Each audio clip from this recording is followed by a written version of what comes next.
Ze hebben een uitverkochte tournee gehad door heel Australië. Ik heb het over Marusha. Zij heeft 12 miljoen kijkers gehad naar haar YouTube-film. Zij wilde de Angel of Australia genoemd. En als je denkt, hey, we gaan dadelijk een Engelstalig interview doen, heb je het mis, want ze spreekt bijna perfect Nederlands. Waarom? We gaan het dus zo meteen vertellen. Maar eerst eens even luisteren naar haar perfecte geluid.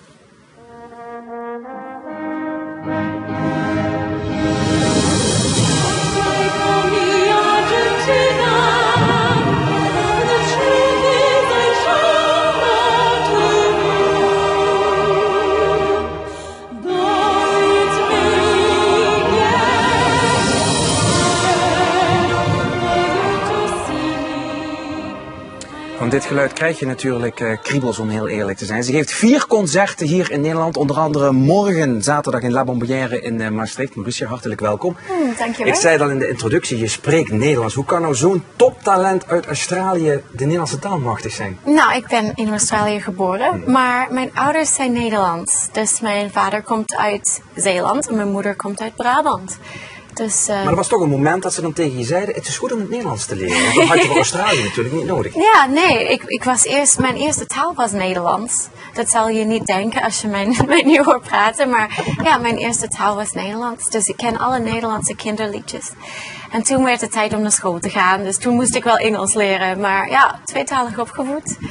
Ja. Je hebt een concerttour achter de rug in Australië, volledig uitverkochte zalen. Ja. Even voor de duidelijkheid, daar ben je een wereldster, hè? Ik wil niet overdrijven, Laat ik het dan bevestigen. Het is een wereldster. Het is een enorme eer voor ons dat wij haar vandaag aan tafel hebben. Het is moeilijk om dat over jezelf te vertellen, maar ik vind het een hele grote eer om hier met jou aan tafel te zitten. Ik vind het een fantastische stem en een geweldig mens. Ondanks alle allures die een wereldster mag hebben, blijft het toch een heel aardig, net meisje. Ja. André Rieu heeft je al beschreven als de Angel of Australia. Ja. Hoe is die relatie met André Rieu ontstaan? Nou, mijn tante, die woont in Brabant, die heeft een e-mail gestuurd naar André Rieu. En die heeft gezegd, ik heb een nichtje en die woont in Australië en ze kan zingen. Misschien wil je een keertje naar haar stem luisteren. Hier is haar website. En binnen een uur van die e-mail had ik André aan de telefoon thuis in Australië. Maar je had ook al de Joe Sutherland Opera Award gewonnen. Ja. Dat is ook natuurlijk niet aan iedereen gegeven. Dus het was niet zo dat er plotseling een meisje een e-mailtje stuurt. Niet zomaar magisch op de wereld. Zo. Ja. Maar ja, het was echt raar dat hij mij belde. Want ik wist niet dat ze die e-mail had gestuurd. Dus ineens, mijn moeder die had de telefoon opgenomen en ze zei, er is een man op de telefoon en hij zegt, hij is André Rieu. Dus wist je wel die André Rieu was? Ja, natuurlijk. Ja, met mijn Nederlandse opvoeding ken ik André natuurlijk. En wij weten niet hoe groot André Rieu in de wereld is. Oké. Maastrichtenaren zeggen, dat is iemand van ons. Ja. Maar wij beseffen ons niet hoe groot hij in de rest van de wereld is. Ja, mega. Hij is een megastar. Ja, en in Australië natuurlijk heeft hij een grote explosie gehad.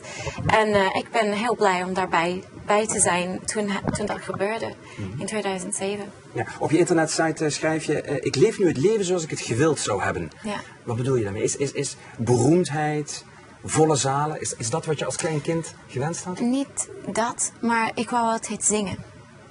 Het maakt niet uit of ik zing in de badkamer of als ik zing op een podium voor 35.000 mensen. Zolang als ik kan zingen, zolang als ik mensen blij kan maken met mijn stem. En ik doe dat. En ik doe dat als mijn baan. Dus mijn hobby is mijn baan. En het kan niet beter. Dus dat bedoel ik ermee. Ik leef nu mijn leven hoe ik het wil. Ja, je ziet het ook aan de mensen die nu voor je applaudisseren op de achtergrond naar je optreden. Je doet wat met die mensen. Hè? Je raakt hun emotie. En ben je daarvan bewust elke keer als je daar staat? Ja, ik was gisteren in het Concertgebouw in Amsterdam. En de mensen waren heel dichtbij. En op een gegeven moment er was een man en die zat vlak voor mij. En ik heb gewoon naar hem gezongen. Ik ben ook op mijn knieën gegaan voor hem. In het midden van het concert was gewoon iets dat ik deed.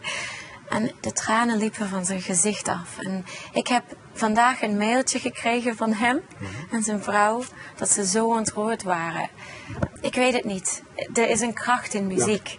Je brengt dingen uit mensen. En als ik dat kan doen, om alleen maar te zingen, dan vind ik dat wel heel mooi.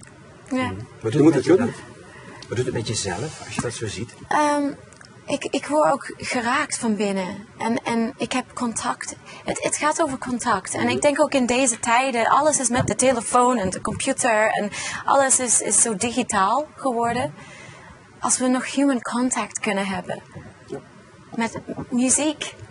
Dat is zo mooi. En zo belangrijk, vind ik. Ik wil voor eeuwig zingen. Ik vind het zo leuk om te doen. Wat ik nog even een persoonlijke vraagje heb. Ook het grote concert voor de koning op het Museumplein in Amsterdam staan met André gedaan. Ja. Wat ik me dan afvraag, komt zo'n koning dan ook in contact met jou? Komt hij je bedanken, hand geven of hoe gaat zoiets? Oh, dat was zo snel allemaal voorbij gegaan. En ik was ook binnengevlogen de dag voor de concert. Dus het was zo snel allemaal. Die avond was het koud en ze waren op de ei gaan varen. En eigenlijk zouden ze erbij zijn, maar de tijd was om. Het was te veel.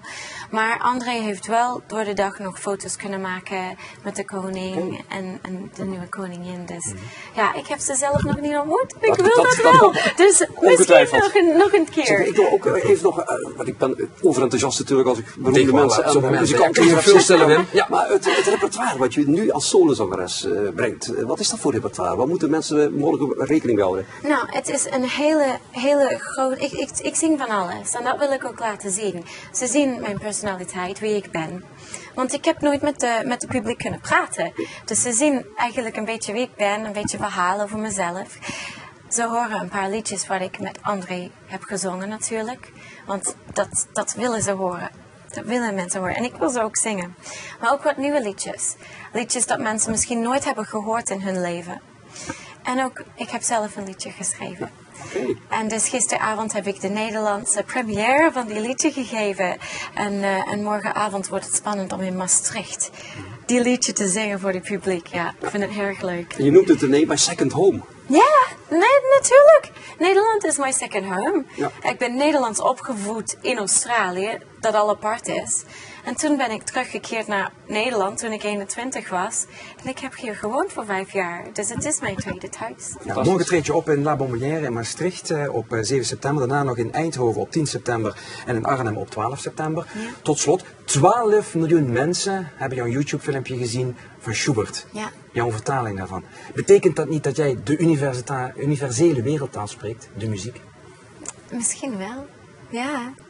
Ja, als 12 miljoen mensen gaan kijken naar die video en ze worden daar ook door geraakt, dan vind ik wel dat ik mijn taak heb gedaan. Ja, en dan heb je een hartstikke mooie taak gedaan. We wensen je ontzettend veel succes in je carrière. Waar gaat die carrière je naartoe brengen? All over the world? All over the world, worldwide. Ja. Yes. Oké, Mauricia, bedankt voor je komst hier naar onze studio. En morgen dus te zien in La Bombonnière in Maastricht.